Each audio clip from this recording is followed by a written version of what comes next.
Perhaps the following statement falls under the category of stating the bloody obvious, but you'd think that the prime directive of a women's shelter would be to provide refuge and support to those women, and sometimes children, who are fleeing from an abusive relationship. And you'd think that the people running a women's shelter would be sensitive to the safety concerns emanating from those women residing at the shelter. And then there's the Kelowna Women's Shelter. Despite its name, the Kelowna Women's Shelter seems to be a lot more concerned about not offending the feelings of fake women as opposed to providing a safe haven for real women. Here's the skinny. According to a Global News report, a man who is transitioning into a woman recently moved into the Kelowna Women's Shelter. While this dude identifies as a woman, he still has a fully functioning penis, and of course he has the strength of a male. But you know the drill, folks. These days, if you identify as a Sikorsky helicopter, well then you are indeed a whirlybird, so fly, Robin, fly. Now, as you might imagine, many of the women at the shelter aren't overjoyed with the tranny moving in.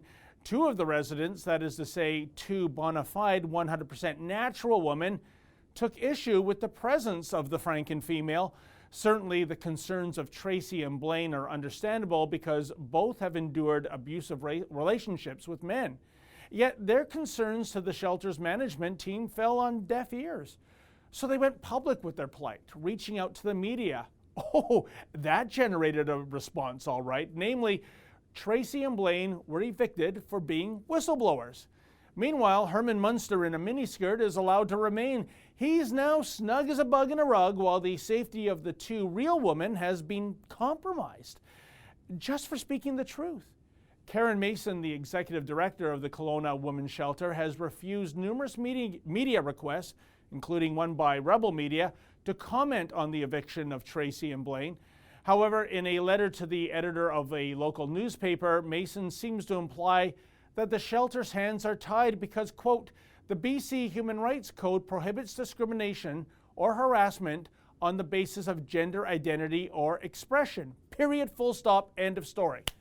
Even so, Tracy, who was actually forced to share a room with this male transvestite before she was expelled from the shelter, pretty much nails it with the following assessment, quote, he wants to become a woman. I mean, that is his choice. But when a man comes into a woman's shelter who still has a penis and genitals, he has more rights than we do, end quote. Oh, indeed he does, Tracy. Welcome to the New World Order, one in which faux females apparently have more rights than real females. And if a real female who has previously suffered from physical abuse states that she is, you know, kind of uncomfortable sleeping in the same room as a guy, given that it was a guy who had previously abused her and that a guy is biologically stronger than she is, well, you shut your mouth, girl. We don't want any hassles from the BC Human Rights Commission, after all. Yet again, folks, we are faced with more transgender insanity.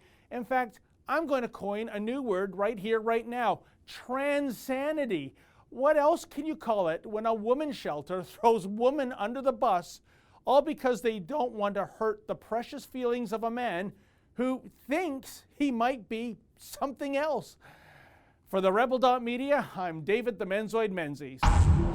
Like what you just saw, then click subscribe below and never miss another Rebel video.